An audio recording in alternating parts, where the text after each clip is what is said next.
Why don't you hide that scar? My brother said. No one wants to look at that, my aunt added with a smirk. She just wants attention.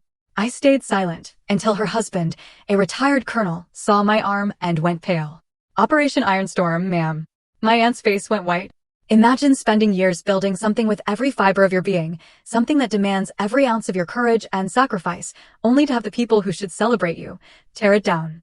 For me, that something was my life in the Air Force, and the people were my own family. It all culminated in a single, gut-wrenching moment at a family barbecue, where a scar on my arm, a badge of honor from a brutal mission, became the battleground for respect I'd fought a lifetime to earn.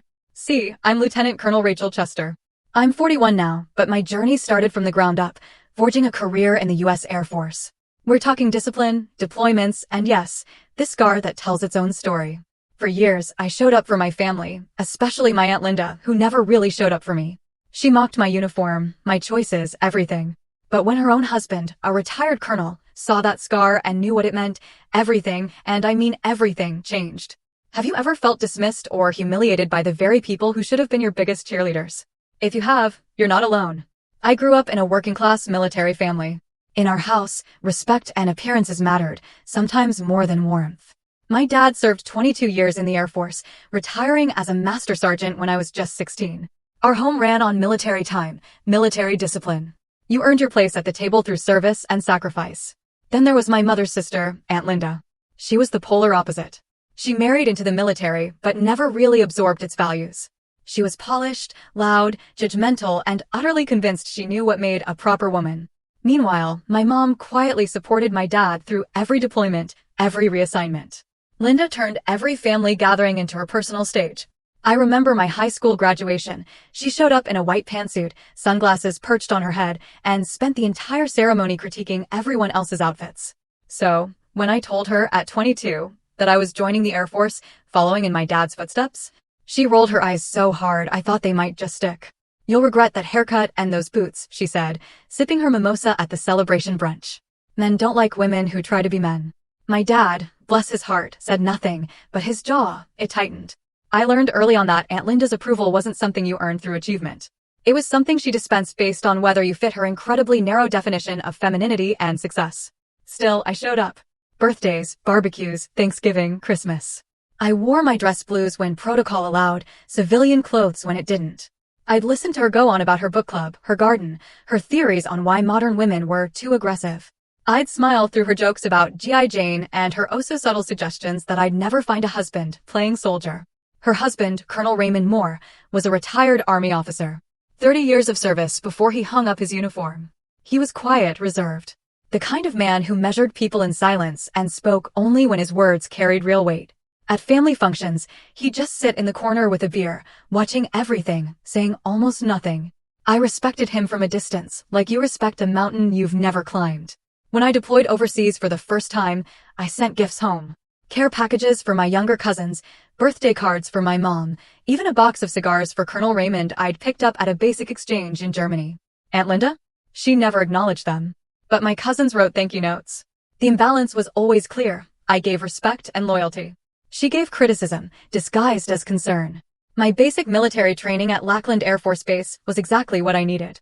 The structure, the purpose, the clarity of expectations. You showed up. You performed. You earned your place. No one cared about your hair or your clothes, or whether you smiled enough. They cared if you could complete a 5-mile run, field strip a rifle, follow orders, and lead when necessary. I excelled, not because I was a natural, but because I understood the value of discipline. By the time I finished technical training and received my first assignment as a second lieutenant, I'd found something Aunt Linda's world could never offer, a true meritocracy. My first assignment took me to Joint Base San Antonio. I worked logistics, coordinating supply chains for overseas operations. The hours were long, the work was detailed, and I loved every single minute of it. I was promoted to first lieutenant within 2 years, right on schedule. My father came to the ceremony. My mother cried. Aunt Linda? She sent a card that said, "Congratulations on your promotion. Maybe now you can afford some nicer clothes for family events." I kept that card. I'm not sure why. Maybe as a constant reminder that some people will never see you clearly, no matter what you achieve. When I deployed to the Middle East for my second tour, I was a captain, leading a team of 15. We managed supply routes through hostile territory, coordinated air support, kept soldiers fed, armed, and mobile in conditions that would break most civilians. I came home with a commendation, a deeper understanding of what service truly meant, and a scar that would change everything. The mission that gave me that scar wasn't something I could talk about in detail. Operation Ironstorm was classified. It involved a rescue operation that went sideways when our convoy took fire. Shrapnel from an improvised explosive device tore through my left forearm, severing muscle, nicking bone. The field medics saved my arm. The surgeons at Lantil Regional Medical Center saved my career. But the scar? It remained. A thick, ropey line of tissue running from my wrist to my elbow. A permanent reminder of the day I'd pulled 2 injured airmen from a burning vehicle while rounds pinged off the metal around us. I didn't talk about it, not out of shame, but because it wasn't a story for barbecues. It was sacred ground, the kind of experience you only shared with people who had been there. For 2 years after I came home, I wore long sleeves to family functions. Not to hide the scar, but to avoid the questions. I knew my aunt wouldn't understand. I knew she'd find a way to make it about appearances, about what people might think. And I was right. After I came home from that second deployment, something shifted. Not with me, but with how my family saw me, or rather, how they refused to see me. I'd been promoted to major, of a rank I'd earned through competence, leadership, and the kind of grinding work that doesn't make headlines, but keeps the entire machine running. At 31, I was ahead of the promotion curve, and I knew it. My father knew it too. He'd shake my hand at family gatherings with a grip that said everything his words didn't. But Aunt Linda started treating my service like a phase I needed to outgrow. "You've had your adventure," she said at Easter dinner, passing the ham. "Time to settle down, find a nice man. Maybe use that GI Bill for something practical." I wanted to tell her I was using my experience for something practical, leading airmen, managing multi-million-dollar logistics operations, mentoring junior officers who looked to me for guidance. Instead, I just smiled and asked her to pass the roles. At family gatherings, she'd steer conversations away from my career with the precision of a social engineer. If someone asked about my deployment, she'd interrupt with a story about her garden or her latest home renovation. If I mentioned an upcoming assignment, she'd joke that I liked the attention of wearing a uniform. Her husband, Colonel Raymond Moore, rarely spoke during these exchanges. He'd just sit there, watching, measuring, his expression unreadable. I often wondered what he thought, whether he saw what I saw, a woman determined to diminish what she couldn't control. My brother, Ethan, even started to mirror her tone. He was 3 years younger, a sales manager for a pharmaceutical company, and had never considered military service. "You still doing that soldier thing?" he asked at my mother's birthday party, as if my career were a hobby I'd eventually tire of. That stung more, coming from him. We'd grown up in the same house, under the same flag, with the same father who'd taught us both about duty and honor. But somewhere along the line, Ethan had absorbed Aunt Linda's worldview, that real success meant civilian comfort, corporate climbing, keeping your hands clean. I brushed it off. I'd learned in the Air Force that not everyone would understand the choice to serve. Some people saw the uniform and thought of parades and salutes. They didn't see the 0-300 wake-ups, the months away from home, the weight of being responsible for lives beyond your own. They didn't understand that service wasn't just a job, it was identity, discipline, and sacrifice woven so tightly you couldn't separate them. Still, I stayed patient. I showed up to every barbecue, every holiday dinner, every celebration where Aunt Linda held court and my brother nodded along with her assessments of my life. I brought wine, helped set tables, played with my younger cousins, who, bless their hearts, would ask me questions about flying, even though I worked logistics, not flight ops. I answered their questions because someone needed to show them that military service was honorable, that the uniform meant something beyond what their mother thought. But that patience was wearing thin. Every dismissive comment, every redirect, every joke about attention-seeking added weight to a load I'd been carrying since I was 22. I told myself it didn't matter, that their opinions couldn't touch what I'd built. But that's the thing about disrespect from family, it finds the gaps in your armor. At my cousin Sarah's college graduation party, Aunt Linda introduced me to her friends as "Oh Rachel, the one who's in the military." Not Major Chester. Not my niece who serves our country. Just the one who's in the military, as if it were a quirk rather than a commitment. One of her friends asked what I did, and before I could answer, Aunt Linda laughed and said, "Oh, she moves boxes around." The table chuckled. I didn't. Colonel Raymond's eyes flipped to me across the patio, something unreadable in his expression.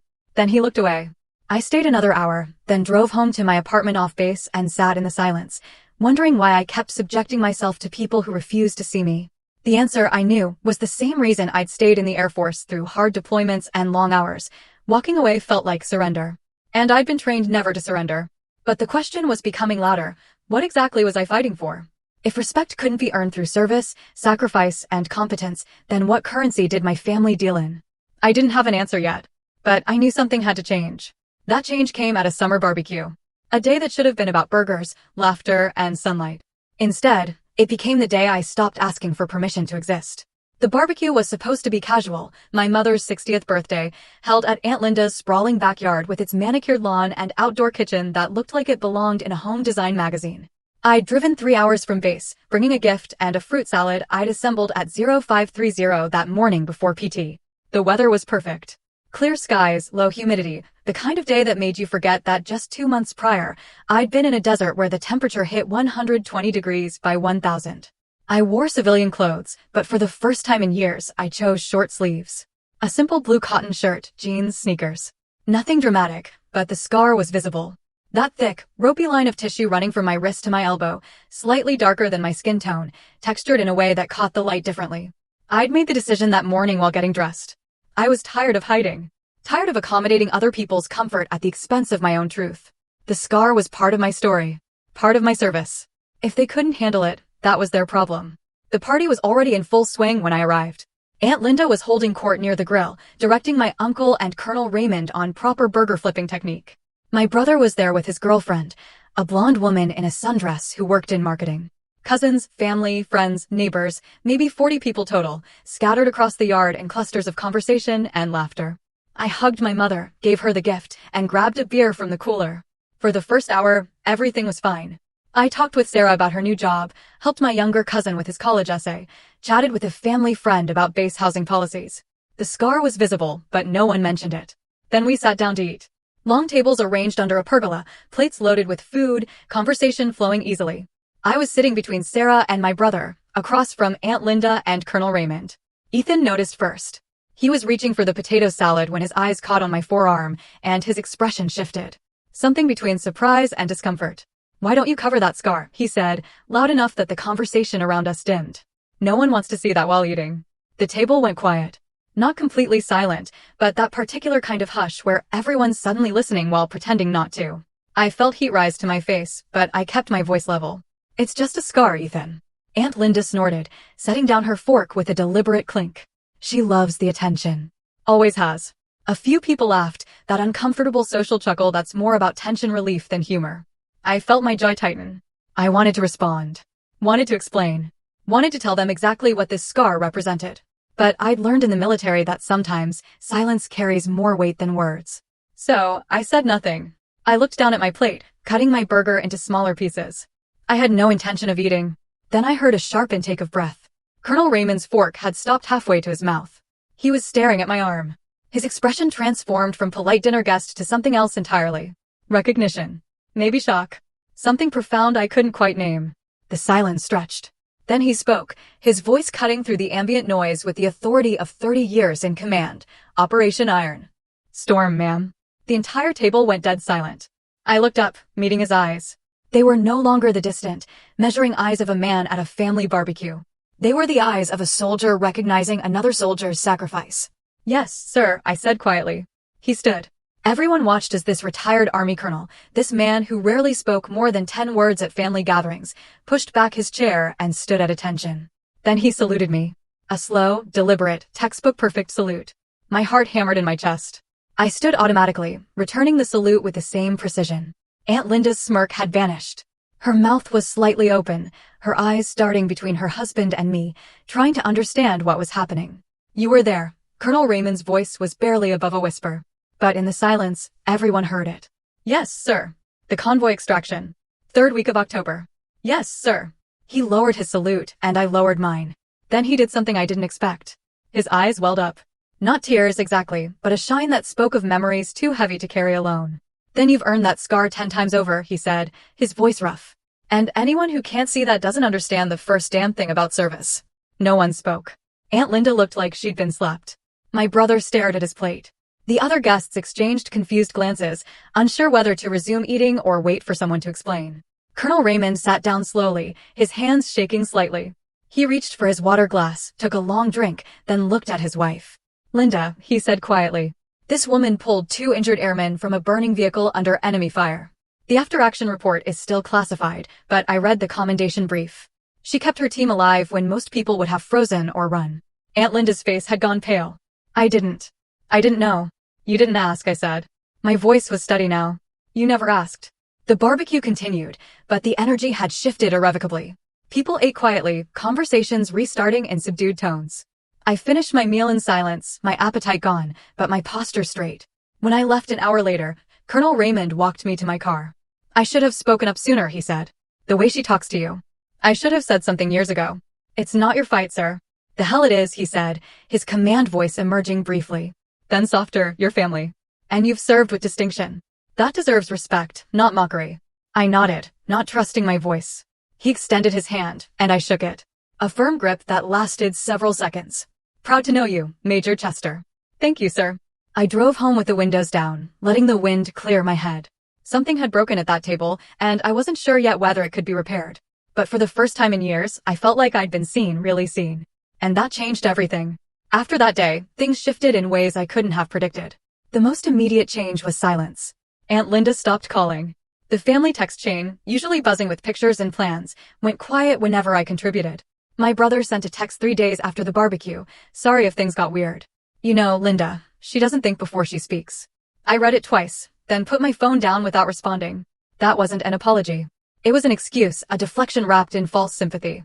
It assumed I'd accept the same pattern that had played out for years, disrespect, followed by a half-hearted acknowledgement, followed by me pretending everything was fine. I was done pretending. At work, I threw myself into a new assignment. We were coordinating a massive logistics overhaul for airlift operations. 12-hour days minimum, weekend calls with overseas bases. The kind of work that required absolute focus. It was easier than dealing with family dynamics. At least at work, the metrics were clear. Either the cargo reached its destination on time, or it didn't. Either the mission succeeded, or it failed. No ambiguity, no hidden agendas. Captain Dana Nguyen, one of my fellow officers who'd become a close friend, noticed the change. We were reviewing supply manifests at 1700 on a Friday when she finally said something. You've been different since you came back from leave. What happened? I told her. Not everything. Operation Iron Storm was still classified, but enough. The barbecue, the comments, the scar. Colonel Raymond's salute. She listened without interrupting, her expression shifting from curiosity to anger to something like recognition. My mom's family is like that, she said when I finished. Immigrant mentality. They think any career that doesn't involve a corner office and a 6-figure salary is beneath their daughter. They wanted me to be a doctor or a lawyer. When I commissioned, my aunt told me I was wasting my potential. How do you deal with it? I asked. I stopped going to family events where I knew I'd have to justify my existence, she said simply. Life's too short to spend it with people who don't respect you. I thought about that conversation for days. The idea of actively withdrawing from family felt radical, almost transgressive. We were raised to believe family was sacred, that blood ties trumped everything else. But what did those ties mean if they only bound me to people who diminished what I valued most? A week after the barbecue, Colonel Raymond called me. Not texted. Called, which felt significant. Major Chester, he said when I answered, I wanted to follow up on what happened. Do you have a few minutes? Yes, sir. Good. I think we should talk. There's a coffee shop near Maxwell Base. Common ground, neutral territory. Tomorrow at 1000, if your schedule allows. I agreed. The next morning, I drove to the coffee shop, a local place that catered to military and civilian alike. Colonel Raymond was already there, sitting at a corner table with 2 cups of black coffee. He stood when I approached, and we shook hands before sitting. I'll get straight to it, he said. I owe you an apology. I've watched my wife disrespect you for years, and I said nothing. That was wrong. I wasn't expecting that, sir. You're not responsible for. Yes, I am, he interrupted gently. When you wear the uniform, you stand for something. When you take it off, those values should remain. I failed to live up to that standard. He took a sip of coffee, then continued. I was a field commander during Iron Storm's early planning phase. I wasn't there for the convoy extraction. By then, I'd rotated to a different theater. But I knew what that mission cost. We lost good people. The ones who survived carried wounds that don't always show up on medical reports. I nodded, my throat tight. When I saw your scar, I recognized the injury pattern immediately. Shrapnel trauma. Emergency field medicine. I knew what you'd been through, what you'd done. And then to hear my wife mock it. He stopped, collecting himself. That's not who I thought I married. Or maybe it is. And I've been making excuses for too long. We sat in silence for a moment. Outside, traffic moved past the windows. Normal people going about normal lives, unaware of the conversation happening inside. She called me last night, he said finally. Asked me to explain what happened, why I reacted that way. So I told her everything I could without violating classification protocols. The mission parameters, the casualty rates, what it. means to earn a combat-related injury. How did she take it? Not well, he admitted. She doesn't have a framework for understanding military sacrifice. In her world, success is measured in social capital, appearances, control over narrative. Your career doesn't fit that framework, so she spent years trying to diminish it. And my brother just follows her lead. Your brother is insecure, Colonel Raymond said bluntly. He sees your achievements and feels diminished by comparison. It's easier for him to mock your path than to examine why his own feels empty. The assessment was harsh, but accurate. Ethan had always been competitive, always measuring his worth against external metrics. When those metrics made him feel inadequate, he lashed out. I'm not sure what to do with all this, I admitted. I spent years trying to earn their respect, and I'm starting to realize it was never about earning anything. They were never going to give it. Then stop trying, Colonel Raymond said. Focus on the people who already see your worth. Build your life around them.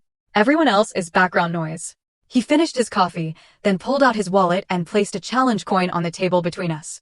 I recognized it immediately. A coin from his old unit, given only to soldiers who demonstrated exceptional courage.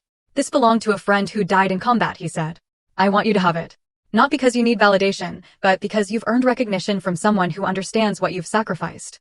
I picked up the coin, feeling its weight in my palm. Thank you, sir. One more thing, he said. Linda asked if we could all sit down together. You, her, me, your brother, and talk through what happened. I told her that decision is entirely yours. No pressure, no expectations. Just know the offer is there if you want it. I thought about it. Part of me wanted to refuse outright, to draw a clean line and walk away. But another part, the part trained to solve problems and seek resolution, wondered if there was value in trying one more time. I need to think about it, I said. Take all the time you need. We stood, shook hands again, and he walked me to my car. As I drove back to base, I kept the challenge coin in my pocket. Its weight a reminder that respect, real respect, doesn't come from family obligation or social proximity. It comes from shared values, earned trust, and recognition between people who understand sacrifice. The question was whether my family could ever understand that, and whether I owed them the chance to try. I didn't respond to Colonel Raymond's offer for 2 weeks. Instead, I focused on work. My unit was preparing for an operational readiness inspection, which meant long days reviewing procedures, conducting training exercises, and ensuring every piece of equipment met standards. The work was demanding, but it provided clarity. In the military, you always knew where you stood. Performance was measured, feedback was direct, and respect was earned through competence. By the end of the second week, I'd made a decision. I called Colonel Raymond and told him I was willing to meet, once, with clear boundaries, and only if everyone involved understood that this wasn't about me defending my choices. It was about them finally listening. We met at a neutral location, a community center conference room that Colonel Raymond had reserved. My aunt, my brother, Colonel Raymond, and me. No other family members, no audience, no performance. Just the four of us and a conversation that was years overdue. Aunt Linda looked smaller than I remembered. She sat across from me, her hands folded on the table, her usual confidence visibly diminished. My brother sat next to her, fidgeting with his phone. Colonel Raymond took a chair slightly apart from the group, present but not directing. I'd prepared remarks, but when I opened my mouth, what came out was simpler than I'd planned. I'm here because Colonel Raymond asked me to come, I began. But I need you both to understand something. I'm not here to justify my career or apologize for my service. If you're expecting that, we can end this meeting right now. My brother looked up from his phone. Aunt Linda met my eyes. I'm here to give you one chance to really hear me, I continued. Not to hear the version of me you've created in your heads, the attention-seeking girl playing soldier, but to hear who I actually am and what my service actually means. Silence. Then Aunt Linda spoke, her voice quieter than I'd ever heard it. Raymond told me about the mission. About what you did. He told you what he could, I corrected. The full details are classified. But yes, I served in Operation Ironstorm. I led airmen into hostile territory. I made decisions that kept people alive. And I carried the physical and mental scars from that service. I didn't know, she said. You didn't ask, I replied, echoing what I'd said at the barbecue. In 10 years of military service, you never once asked about my deployments, my responsibilities, or what I actually do. You made assumptions based on your own framework of what women should be. And you spent a decade mocking me for not fitting that framework. My brother shifted uncomfortably. We weren't trying to. Yes, you were, I interrupted. Maybe not consciously, but impact matters more than intent. Every joke about attention-seeking. Every comment about playing soldier. Every time you changed the subject when I talked about my work. That was deliberate dismissal. And it added up. Aunt Linda's eyes were wet now. I thought I was helping. I thought if I pushed you, you'd realize you were wasting your potential on a career that didn't fit who you could be. Who did you think I could be? I asked. Someone softer, she admitted. Someone who didn't need to prove herself. Someone who could just be comfortable. I am comfortable, I said. I'm comfortable in my uniform. I'm comfortable leading airmen half my age who trust me with their careers and their lives. I'm comfortable making decisions under pressure that most people couldn't handle. What I'm not comfortable with is sitting at family dinners while you treat my life's work as a phase I'll outgrow. Colonel Raymond spoke for the first time. Linda, what Rachel is describing is called disrespect. And in the military, disrespect toward a superior officer, or any fellow service member, is a serious breach. The fact that she tolerated it from family for as long as she did speaks to her patience, not to any weakness in her character. My brother finally put his phone down. I guess I never thought about it that way. You always seemed so confident, so sure of yourself. I didn't think our opinions mattered to you. Of course, they mattered, I said. You're my family. But there's a difference between caring about someone's opinion and letting it define your worth. I stopped letting your opinions define me, but that doesn't mean they didn't hurt. We sat with that for a moment. Outside, I could hear children playing in the community center's gym, their laughter distant but clear. Normal life, continuing regardless of our heavy conversation. So, where do we go from here? Aunt Linda asked. That depends on you, I said. I'm not going to keep showing up to family events where I have to defend my existence. I'm not going to smile through jokes about my career. I'm not going to pretend that 10 years of disrespect can be erased with one conversation. What do you need from us? My brother asked. Respect, I said simply. Real respect. Not the kind that disappears when I leave the room. Not the conditional kind that depends on me fitting your expectations. Actual respect for the path I've chosen and the person I've become. Aunt Linda nodded slowly. I can try. I don't know if I can change overnight, but I can try. That's all I'm asking, I said. But understand, if the pattern continues, I'm done. I won't keep subjecting myself to people who refuse to see me. We talked for another hour, covering ground that should have been covered years ago. It wasn't a perfect conversation. There were defensive moments, uncomfortable silences, and statements that didn't quite land right. But it was honest. When we finally stood to leave, Aunt Linda approached me hesitantly. Can I hug you? She asked. I considered it, then nodded. The hug was brief, awkward, weighted with all the years between us, but it was something. As I drove back to base, I felt lighter. Not because everything was resolved, it wasn't, but because I'd finally said what needed saying. I'd drawn boundaries, stated my terms, and put the responsibility for change where it belonged, on them, not me. 2 days later, I received orders for a new assignment. I was being promoted to lieutenant colonel and transferred to a strategic planning position at the Pentagon. The promotion would be effective in 3 months, pending completion of my current projects. I called my father first. He answered on the second ring, and when I told him the news, his voice cracked. Your mother would be so proud, he said. Then after a pause, I'm proud too. Always have been. I called Colonel Raymond next. He congratulated me, asked about the position, then said something I didn't expect. Linda wants to host a promotion ceremony. Small gathering, just family. She wants to do it right this time. I thought about it. Tell her I'll consider it, but it needs to be about the achievement, not about her redemption narrative. Understood, he said. And Rachel, for what it's worth, you're already one of the finest officers I've known. The rank just makes it official. That night, I sat in my apartment and looked at my left arm. The scar caught the lamplight, a silvered line against my skin. I thought about all the times I'd hidden it. All the energy I'd spent managing other people's comfort. No more. The scar was mine. The career was mine. The respect I'd earned was mine. And anyone who couldn't see that clearly didn't deserve space in my life. It wasn't revenge. It was clarity. And clarity, I'd learned, was its own kind of freedom. Without me around, family dynamics changed in ways I only heard about secondhand. My cousin Sarah called me a month after the promotion announcement, her voice excited. You have to hear what happened at Sunday dinner, she said. Mom tried to steer the conversation to her usual topics, but Ethan actually pushed back. He asked her why she never talks about your achievements the way she talks about my sister's engagement.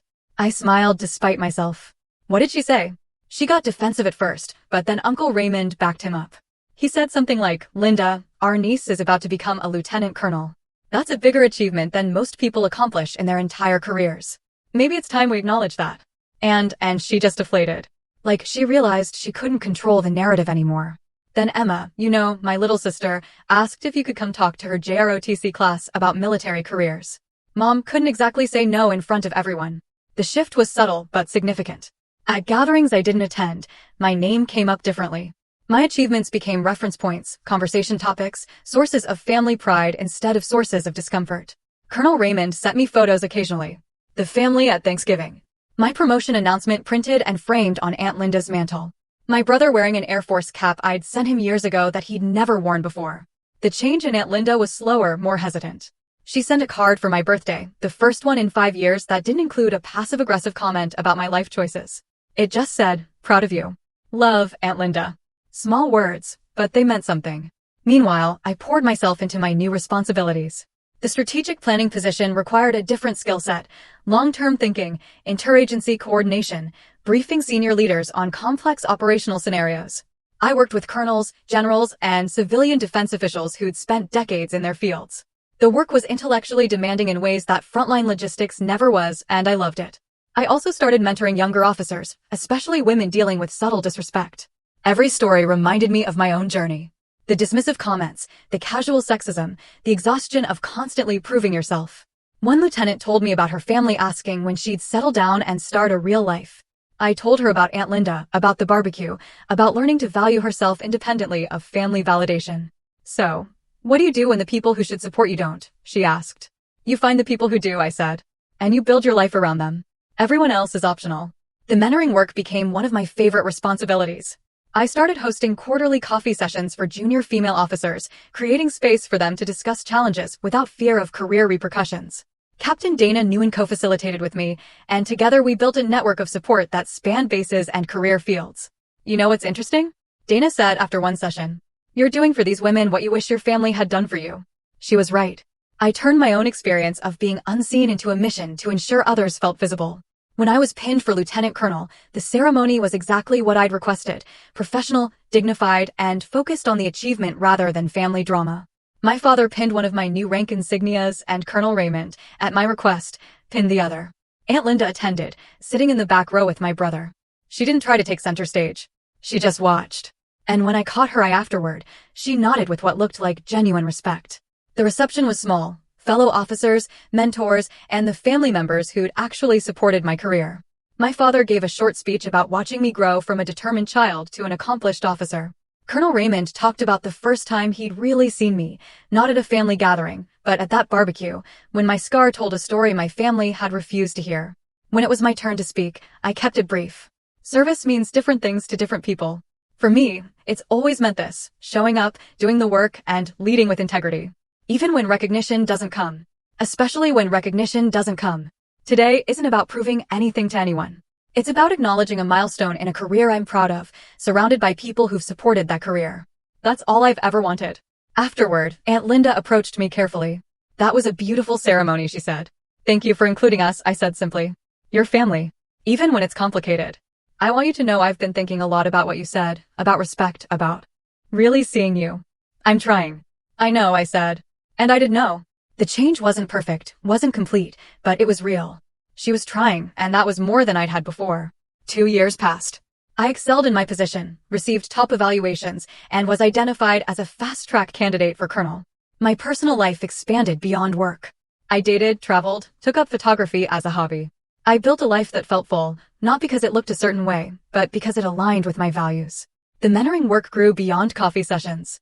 I started speaking at military academies, writing articles on leadership for professional journals, and serving on panels about women in combat roles. My perspective, shaped by years of proving myself in hostile environments, both abroad and at home, resonated with audiences who'd faced similar challenges. At one conference, a young captain approached me after my presentation. "You talked about family not understanding your service," she said. "Did that ever get better?" "Eventually," I said, but not because they suddenly understood. Because I stopped needing them to understand in order to value myself. "That sounds lonely." "Sometimes it is," I admitted. "But it's less lonely than spending your life begging for validation from people who refuse to give it." She nodded, and I saw recognition in her eyes. We exchanged contact information, and she became part of the growing network of officers I mentored. The work gave me purpose beyond rank and assignments. I was building something lasting, a community of support for people who'd been where I'd been, who needed what I'd needed and never fully received. Aunt Linda and I settled into a new normal. We saw each other at major family events, holidays, milestones, celebrations. But the relationship had boundaries now. She'd learned not to comment on my appearance, my relationship status, or my career choices. I'd learned to accept her limitations while not letting them define my worth. My brother changed more dramatically. At 35, he enlisted. Not in the Air Force, he joined the Army, starting as an E1 despite his age and education. When he called to tell me, his voice was sheepish. I know it's late, he said. And I know I don't have your natural aptitude for this, but I've spent 10 years in sales and I feel empty. I need to do something that matters. What does Aunt Linda think? I asked. She's horrified, he admitted. But I'm done living for her approval. Watching you these past few years, watching you build a career on your own terms, despite everyone's opinions, it made me realize I've never done that. It's going to be hard, I warned him. Basic training doesn't care how old you are or what your civilian resume looks like. You'll be treated like every other recruit. I know, he said. That's kind of the point. He shipped out 3 months later. I sent him care packages during basic training, just like I'd sent packages to deployed soldiers for years. His letters were humbling.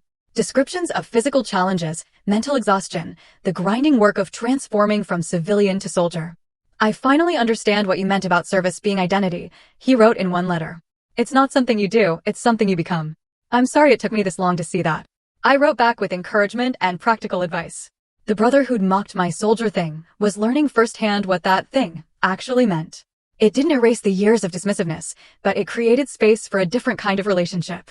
At family gatherings now, conversations shifted. Instead of Aunt Linda dominating the narrative, we talked about Ethan's training, my latest assignment, Sarah's graduate program, Emma's ROTC scholarship. The focus distributed more evenly, and with it, the power dynamics shifted. Aunt Linda still hosted events, still maintained her social persona, but she'd lost the ability to define everyone else's worth through her commentary. She could offer opinions, but they no longer carried the weight they once did. Colonel Raymond and I maintained regular contact. We met for coffee every few months, discussing military history, leadership challenges, and the state of national defense. He'd become a mentor in the truest sense. Someone who saw my potential and helped me develop it without trying to shape me into something I wasn't. You've done well, he told me at one of our meetings, not just professionally, but personally. You figured out how to maintain family relationships without sacrificing yourself. That's harder than most people realize. I learned from watching you, I said. You stayed married to Aunt Linda, but you never let her worldview become yours. You maintained your integrity while navigating her personality. 30 years of practice, he said with a dry smile. And it still isn't easy. Does she understand yet? Really understand what service means? He considered the question. She understands more than she did. She'll never understand completely. She didn't live it, didn't grow up in it the way you and I did. But she's learned to respect what she doesn't understand. That's progress. It was progress. Imperfect. Incomplete, but real. By my 40th birthday, I'd achieved what I'd set out to achieve. A career built on competence, respect earned through service, and a life that aligned with my values. The relationships that mattered had deepened. The ones that didn't had faded or transformed into something healthier. Aunt Linda sent a gift for my birthday, a shadow box she'd commissioned containing my rank insignia from second lieutenant through lieutenant colonel, along with a photo from my first day in uniform and a handwritten note that read, "I'm learning to see you clearly. Thank you for your patience." I hung it in my office next to the challenge coin Colonel Raymond had given me years ago. The scar on my arm had faded to a thin silver line, barely noticeable unless you knew to look for it. But I never covered it anymore. It was part of my story, part of my service, part of the person I'd become. At a mentoring session that year, a young lieutenant asked me what I'd learned from everything I'd been through. That respect isn't something you beg for or negotiate, I said.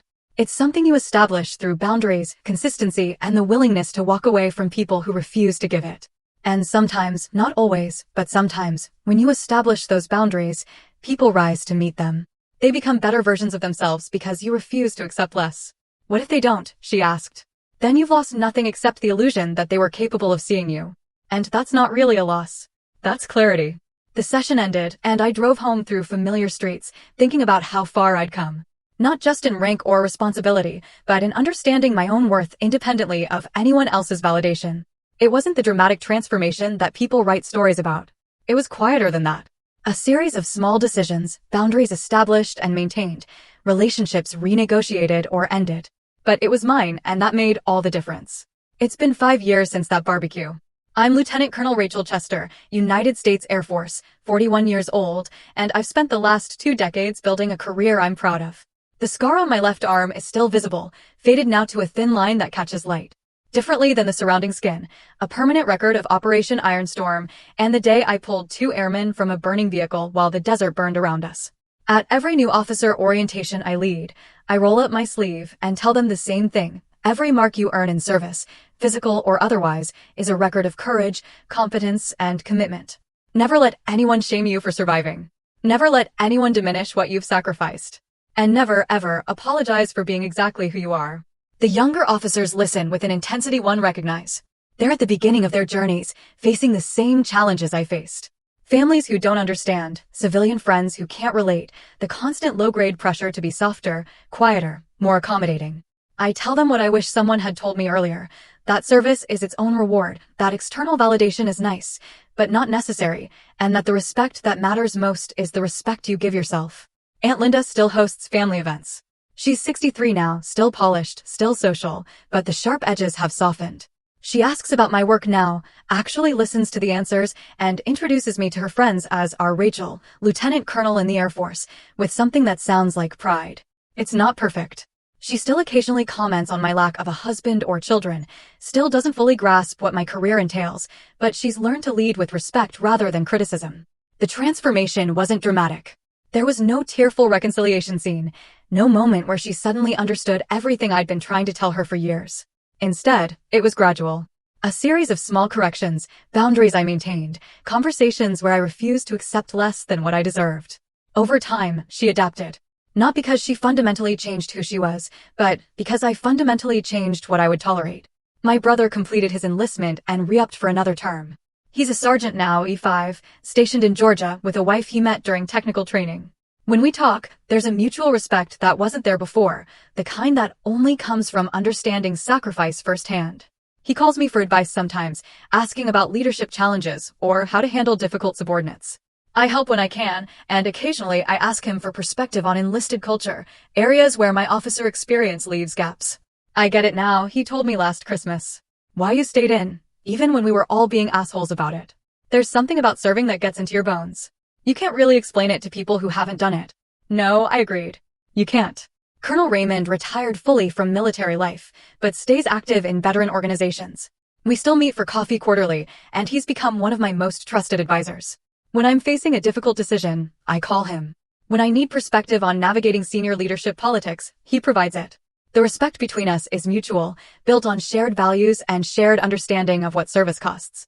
Last month, he invited me to speak at a veterans event he was organizing.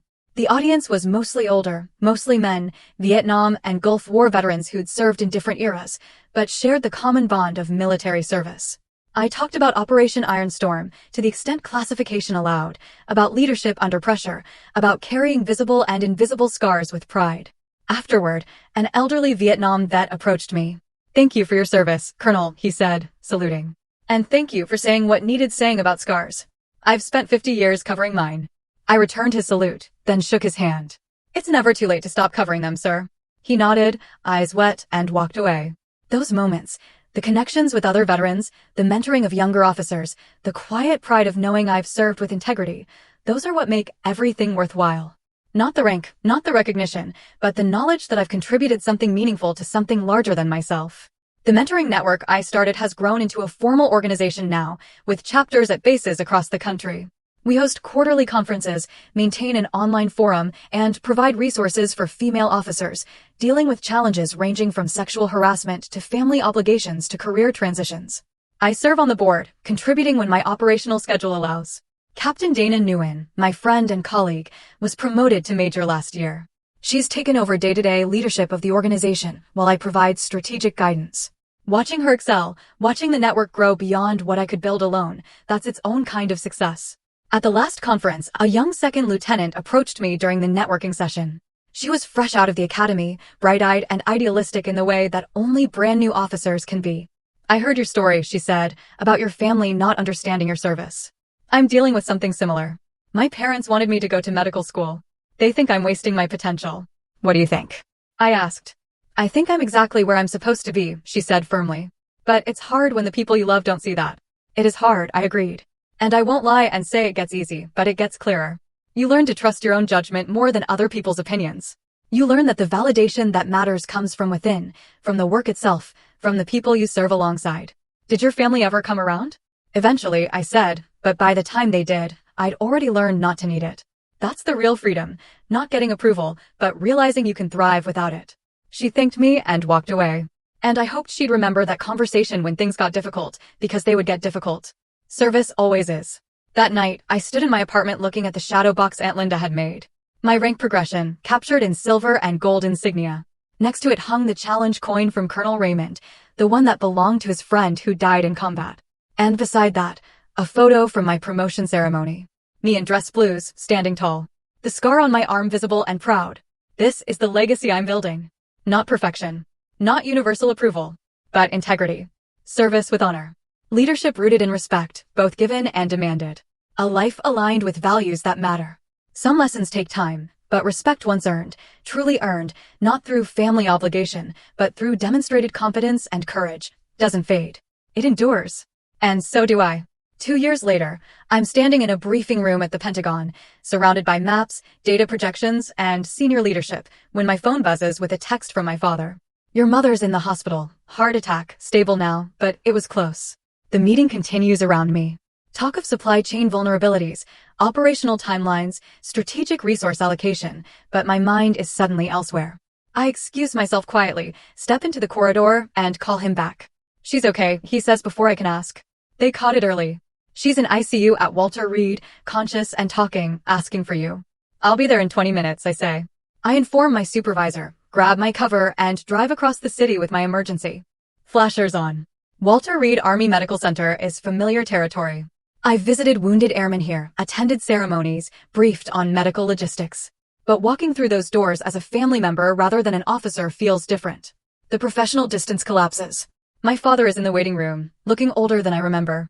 He's 70 now, retired 15 years, and the worry etched into his face makes him look every day of it. We embrace briefly, and he fills me in on the details. She'd been gardening, felt chest pain, had the presence of mind to call 911 immediately. The paramedics arrived within 6 minutes. The cardiologist said that quick response probably saved her life. Can I see her? I ask. They're limiting visitors to 15 minutes every hour. Your aunt's in there now. Of course she is. Aunt Linda would have rushed over the moment she heard, taking charge in the way she always does during crisis. For all her flaws, she shows up when it matters, at least for her sister. When Linda emerges from the ICU, her makeup is smudged, her usual composure fractured. She sees me, and something crosses her face. Relief maybe, or recognition that this situation is bigger than our complicated history. She's asking for you, Linda says quietly. She's weak, but she's herself. Don't tire her out. I nod and enter the ICU. My mother looks small in the hospital bed, connected to monitors and 4 lines, but her eyes are clear when she sees me. I take her hand carefully, mindful of the pulse oximeter on her finger. Hi, Mom. Rachel, she says, her voice thin but steady. You didn't have to rush over. I'm fine. You had a heart attack. I'm exactly where I should be. She smiles weakly. Always so dutiful. You get that from your father. We sit in silence for a moment, just holding hands. The monitors beep rhythmically, measuring heartbeats and oxygen levels, reducing life to numbers on screens. I'm proud of you, she says suddenly. I don't say it enough, but I am. You built a life on your own terms. That takes courage I never had. Mom, let me finish, she interrupts gently. I've watched you handle Linda's criticism, your brother's dismissiveness, all of it, and you never broke. You bent sometimes, but you never broke. That's strength. My throat tightens. You taught me that. You and Dad. You showed me what it means to serve with integrity. We tried, she says, but you took it further than we ever did. You made it your own. A nurse enters, checks the monitors, notes something on a chart, and gives me a look that says my time is almost up. I'll be back tomorrow, I tell my mother. And every day until you're discharged. You have work. I have leave time, I say firmly. And you're more important than any briefing. She squeezes my hand, and I leave before she can argue further. The next 2 weeks become a rhythm. Mornings at the hospital, afternoons handling work remotely from the waiting room, evenings coordinating with doctors and insurance companies. My father stays at her side during visiting hours. I handle logistics, the thing I'm best at, ensuring medications are ordered, follow-up appointments are scheduled, the house is prepared for her recovery. Aunt Linda is there constantly, oscillating between helpful and overwhelming. She brings food no one asked for, reorganizes the waiting room magazines, offers unsolicited medical opinions based on articles she's read online. But she also sits with my mother when the rest of us need breaks, advocates fiercely with nurses when pain medication is delayed, and coordinates the extended family so my father and I aren't buried in well-meaning phone calls. On the 4th day, during one of the quiet afternoon periods, Linda and I find ourselves alone in the cafeteria. We're both exhausted, running on coffee and adrenaline. Thank you for being here, she says, stirring her coffee mechanically. I know things have been complicated between us, but having you here matters to your mother. It matters to me too. She's family, I say simply. This is where I need to be. Linda nods, then looks at me directly. I've been thinking a lot these past few days about mortality, about what we leave behind, about all the time I wasted criticizing you instead of celebrating you. I don't respond immediately.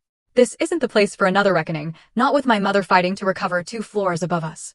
I'm not looking for absolution, Linda continues.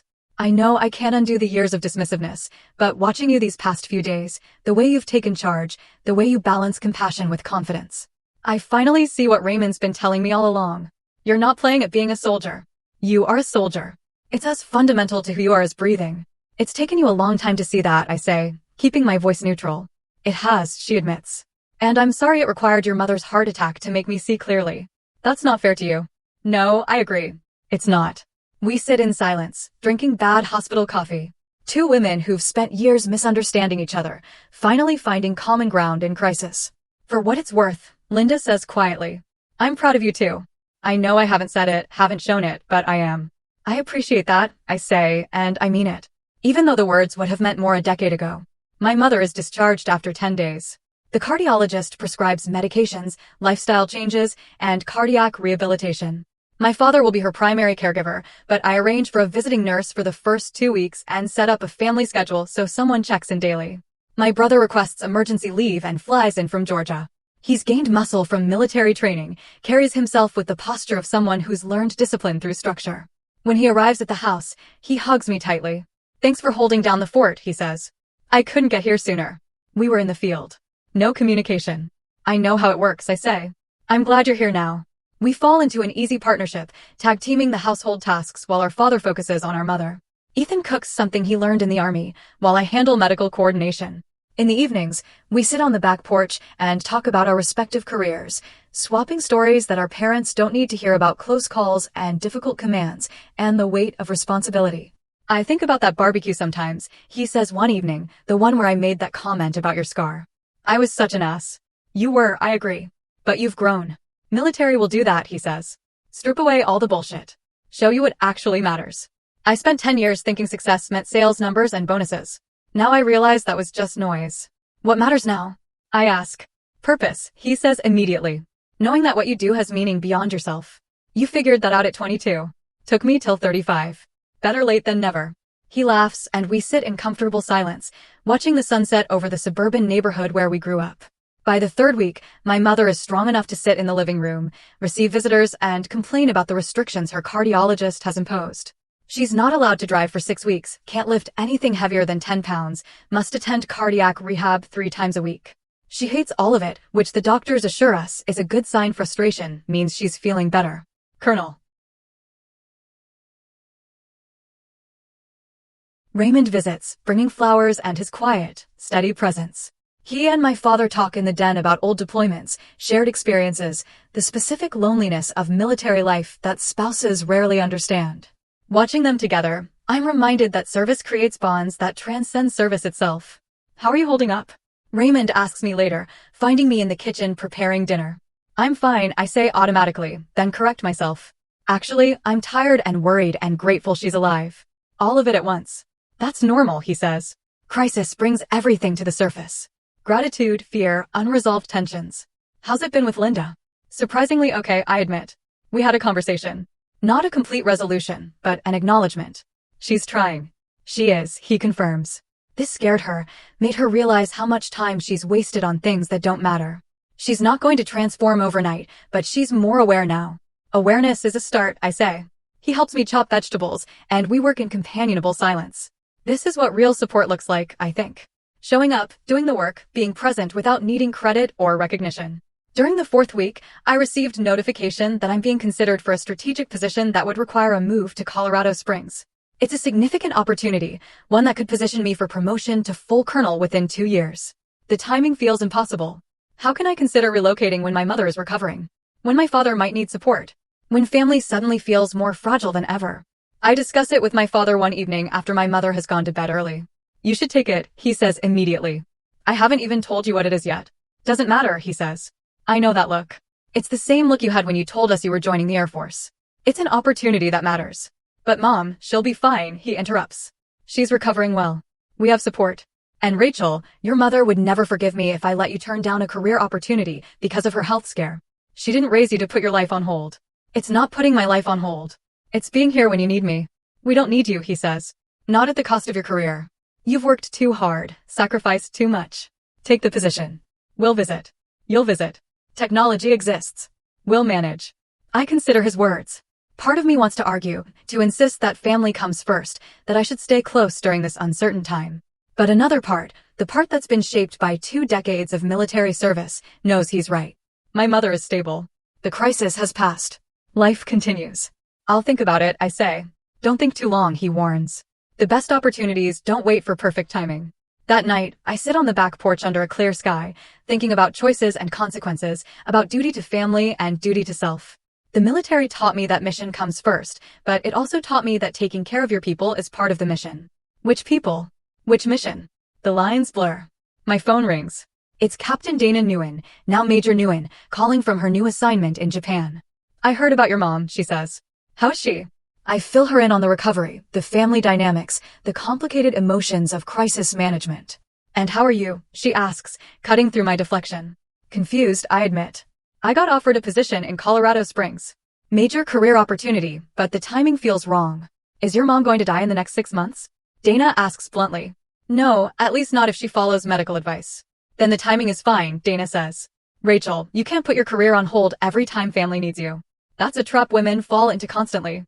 Always available, always accommodating, always sacrificing. You've spent 20 years building a career. Don't derail it now. But what if something happens? Then you'll handle it, she interrupts. The same way you've handled every other crisis. You'll get emergency leave. You'll fly home. You'll manage the situation. But you can't live your life around what ifs. She's right, and I know it. The guilt I'm feeling isn't about my mother's actual needs. It's about old patterns, old expectations, the inherited belief that women should always put family first. Take the job, Dana says firmly. Your mom will be proud. Your dad will be proud. And you'll be exactly where you're supposed to be. After we hang up, I sit in the darkness for a long time. Then I go inside, open my laptop, and write an email accepting the Colorado Springs position. My hands shake slightly as I hit send. But the decision feels right. The next morning, I tell my parents over breakfast. My mother's face lights up immediately. Colorado Springs, she says. That's a wonderful assignment. I'll leave in 3 months, I say. Plenty of time to make sure you're stable. I'm stable now, she says firmly. Don't you dare use me as an excuse to delay your career. My father grins. Told you she'd say that. They're genuinely happy for me. And in their happiness, I feel something release. A burden I didn't realize I was carrying. The weight of believing I had to choose between career and family. I don't. I can have both, just not in the way Aunt Linda's generation defined having both. Before I return to Washington, there's a small family dinner. Nothing elaborate, just my parents, Aunt Linda, Colonel Raymond, Ethan, and his wife. My mother is tired, but present, seated at the head of the table in the spot she's always occupied. Midway through the meal, she raises her water glass. I want to make a toast, she says, to Rachel, who's been our rock these past weeks. Who's built a career we're all proud of, and who's about to start a new chapter in Colorado. We're grateful for you, sweetheart, more than we probably say. Everyone raises their glasses. Aunt Linda's eyes are wet, and she nods at me across the table, an acknowledgement that carries years of unspoken apologies. To Rachel, they say in unison. I raise my own glass, looking around the table at these complicated, imperfect people who've shaped me in ways both painful and profound. This is family, messy, difficult, occasionally disappointing, but also enduring. We hurt each other and heal each other in cycles that never quite resolve. To family, I say, in all its complexity. We drink, and the conversation resumes, and life continues in its imperfect, beautiful way. 3 months from now, I'll leave for Colorado Springs. I'll take the next step in a career I've built with intention and integrity. I'll carry with me the lessons learned from years of navigating respect and disrespect, of drawing boundaries and maintaining them, of learning to value myself independently of anyone else's validation. But tonight, I'm here, present, grateful, and finally fully at peace with all of it. That day didn't rewrite the past, but it set my terms for the future. I don't hide the scar, and I don't negotiate my worth. So tell me, have you ever had family dismiss your work or your wounds? And how did you respond? What boundary did you set that finally changed the tone at home?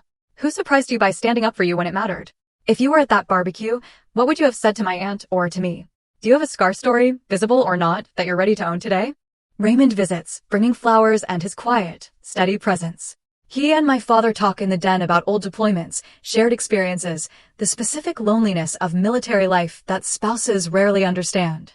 Watching them together, I'm reminded that service creates bonds that transcend service itself. How are you holding up? Raymond asks me later, finding me in the kitchen preparing dinner. I'm fine, I say automatically, then correct myself. Actually, I'm tired and worried and grateful she's alive. All of it at once. That's normal, he says. Crisis brings everything to the surface. Gratitude, fear, unresolved tensions. How's it been with Linda? Surprisingly okay, I admit. We had a conversation. Not a complete resolution, but an acknowledgement. She's trying. She is, he confirms. This scared her, made her realize how much time she's wasted on things that don't matter. She's not going to transform overnight, but she's more aware now. Awareness is a start, I say. He helps me chop vegetables, and we work in companionable silence. This is what real support looks like, I think. Showing up, doing the work, being present without needing credit or recognition. During the 4th week, I received notification that I'm being considered for a strategic position that would require a move to Colorado Springs. It's a significant opportunity, one that could position me for promotion to full colonel within 2 years. The timing feels impossible. How can I consider relocating when my mother is recovering? When my father might need support? When family suddenly feels more fragile than ever? I discuss it with my father one evening after my mother has gone to bed early. You should take it, he says immediately. I haven't even told you what it is yet. Doesn't matter, he says. I know that look. It's the same look you had when you told us you were joining the Air Force. It's an opportunity that matters. But Mom, she'll be fine, he interrupts. She's recovering well. We have support. And Rachel, your mother would never forgive me if I let you turn down a career opportunity because of her health scare. She didn't raise you to put your life on hold. It's not putting my life on hold. It's being here when you need me. We don't need you, he says. Not at the cost of your career. You've worked too hard, sacrificed too much. Take the position. We'll visit. You'll visit. Technology exists. We'll manage. I consider his words. Part of me wants to argue, to insist that family comes first, that I should stay close during this uncertain time. But another part, the part that's been shaped by 2 decades of military service, knows he's right. My mother is stable. The crisis has passed. Life continues. I'll think about it, I say. Don't think too long, he warns. The best opportunities don't wait for perfect timing. That night, I sit on the back porch under a clear sky, thinking about choices and consequences, about duty to family and duty to self. The military taught me that mission comes first, but it also taught me that taking care of your people is part of the mission. Which people? Which mission? The lines blur. My phone rings. It's Captain Dana Nguyen, now Major Nguyen, calling from her new assignment in Japan. I heard about your mom, she says. How's she? I fill her in on the recovery, the family dynamics, the complicated emotions of crisis management. And how are you? She asks, cutting through my deflection. Confused, I admit. I got offered a position in Colorado Springs. Major career opportunity, but the timing feels wrong. Is your mom going to die in the next 6 months? Dana asks bluntly. No, at least not if she follows medical advice. Then the timing is fine, Dana says. Rachel, you can't put your career on hold every time family needs you. That's a trap women fall into constantly. Always available, always accommodating, always sacrificing. You've spent 20 years building a career. Don't derail it now. But what if something happens? Then you'll handle it, she interrupts. The same way you've handled every other crisis. You'll get emergency leave. You'll fly home. You'll manage the situation. But you can't live your life around what ifs. She's right, and I know it. The guilt I'm feeling isn't about my mother's actual needs. It's about old patterns, old expectations, the inherited belief that women should always put family first. Take the job, Dana says firmly. Your mom will be proud. Your dad will be proud. And you'll be exactly where you're supposed to be. After we hang up, I sit in the darkness for a long time. Then I go inside, open my laptop, and write an email accepting the Colorado Springs position. My hands shake slightly as I hit send. But the decision feels right. The next morning, I tell my parents over breakfast. My mother's face lights up immediately. Colorado Springs, she says. That's a wonderful assignment. I'll leave in 3 months, I say. Plenty of time to make sure you're stable. I'm stable now, she says firmly. Don't you dare use me as an excuse to delay your career. My father grins. Told you she'd say that. They're genuinely happy for me. And in their happiness, I feel something release. A burden I didn't realize I was carrying. The weight of believing I had to choose between career and family. I don't. I can have both, just not in the way Aunt Linda's generation defined having both. Before I return to Washington, there's a small family dinner.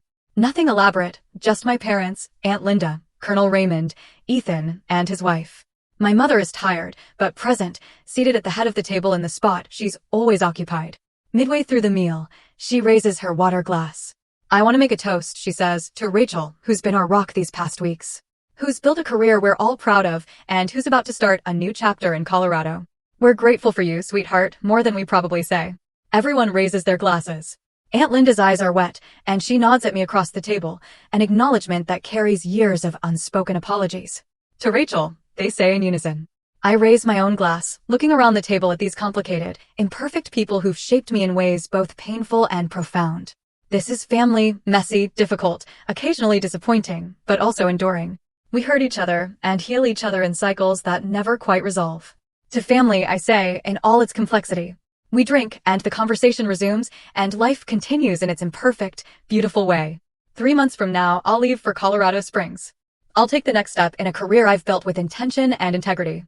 I'll carry with me the lessons learned from years of navigating respect and disrespect, of drawing boundaries and maintaining them, of learning to value myself independently of anyone else's validation.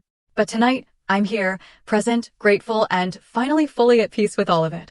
That day didn't rewrite the past, but it set my terms for the future. I don't hide the scar, and I don't negotiate my worth. So tell me, have you ever had family dismiss your work or your wounds? And how did you respond? What boundary did you set that finally changed the tone at home? Who surprised you by standing up for you when it mattered? If you were at that barbecue, what would you have said to my aunt or to me? Do you have a scar story, visible or not, that you're ready to own today?